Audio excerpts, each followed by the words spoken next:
प्रिय भाइयों, साथियों एवं छात्र तथा छात्राओं,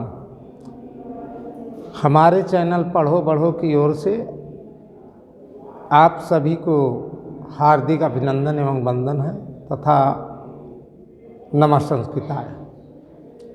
आज का विषय है विशेष करके सी-टेट के छात्रों के लिए।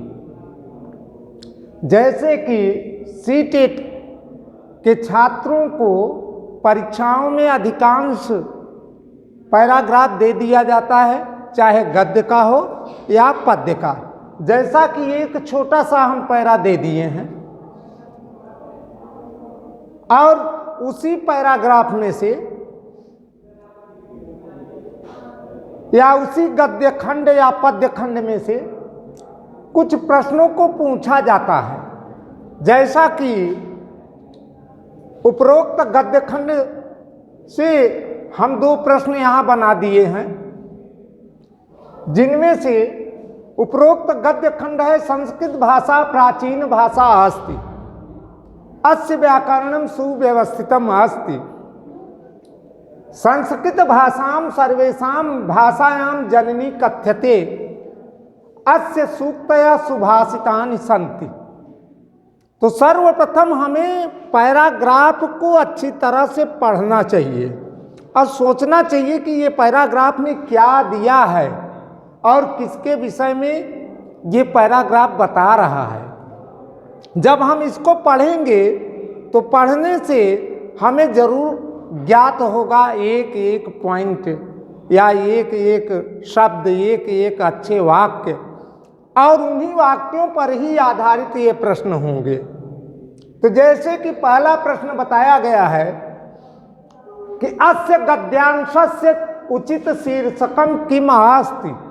कहने का मतलब है यह है कि इस गद्यांश का, उपरोक्त जो गद्यांश है, उस गद्यांश का उचित शीर्षक क्या है। अब आप ही देखें यह पैराग्राफ किसके विषय में पूछ रहा है या किसके विषय में लिखा गया है। तो सीधे लिखा गया है कि संस्कृत भाषा प्राचीन भाषा अस्ति, अर्थात जो शीर्षक है, शीर्षक के विषय में ही सारी बातें दी जाती हैं। अब यहाँ मेन पॉइंट जो है वो संस्कृत भाषा है। तो इसलिए उपरोक्त प्रश्न का उत्तर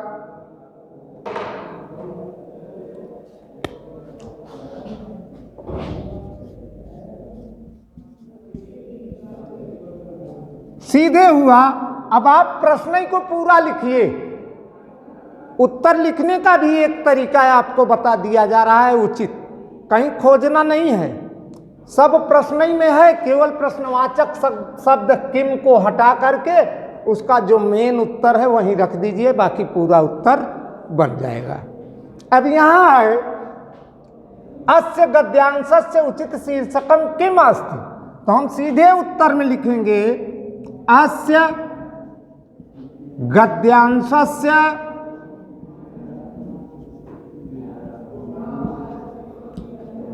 उचित शीर्षकम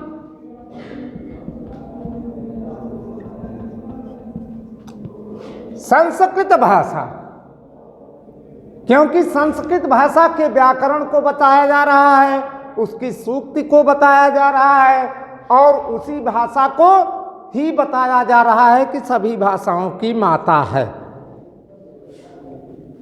तो इसलिए यहां हम लिखेंगे शीर्षकम में संस्कृतम, संस्कृत भाषा।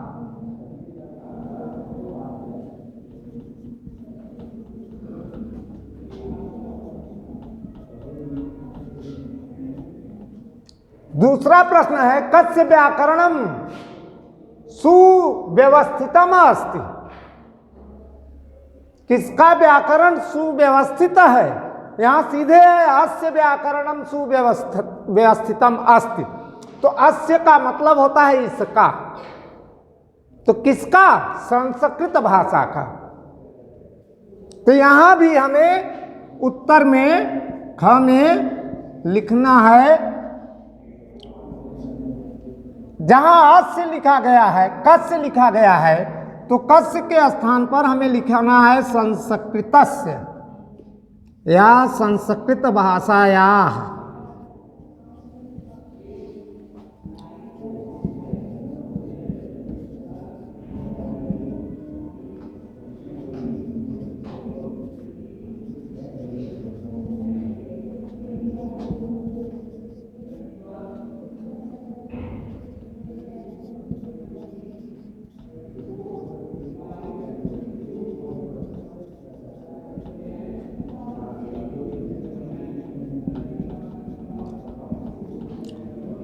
बाकी सारे प्रश्न को ही उतारा गया, केवल संस्कृत भाषा को ही, केवल संस्कृत भाषा को ही यहाँ लिखा गया है कस्य की जगह पर, प्रश्नवाचक शब्द की जगह पर। बाकी सारा उत्तर केवल प्रश्न उतार करके रख दिया गया और उत्तर सही हो गया। ठीक इसी तरह से अन्य प्रश्न भी पूछ सकते हैं, जैसे रेखांकित।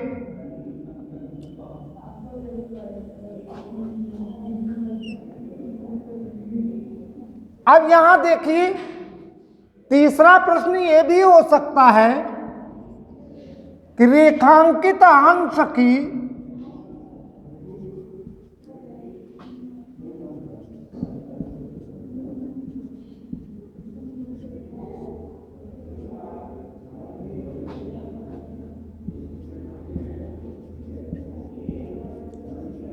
अंश का हिंदी में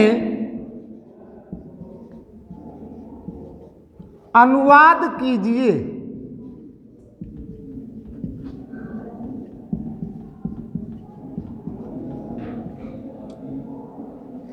तब यहां रेखांकित कौन सी कहां तक है, कौन कौन से वाक्य हैं?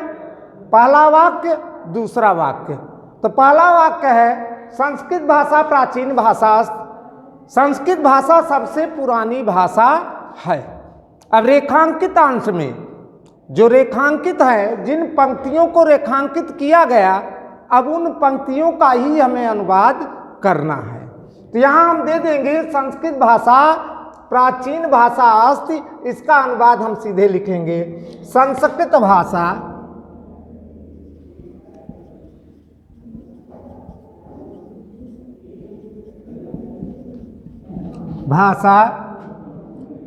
प्राचीन भाषा है।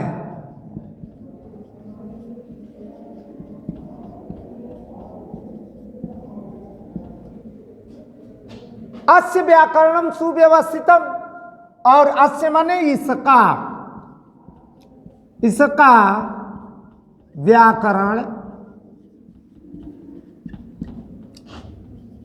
सुंदर और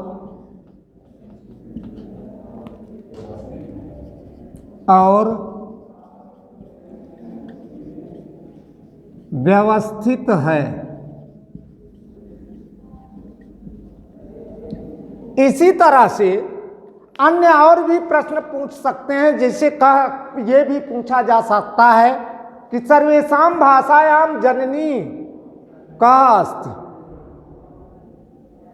तो हाँ, हम उत्तर दे देंगे कि सर्वेषां भाषायां जननी का के जगह पर संस्कृत भाषा अस्ति।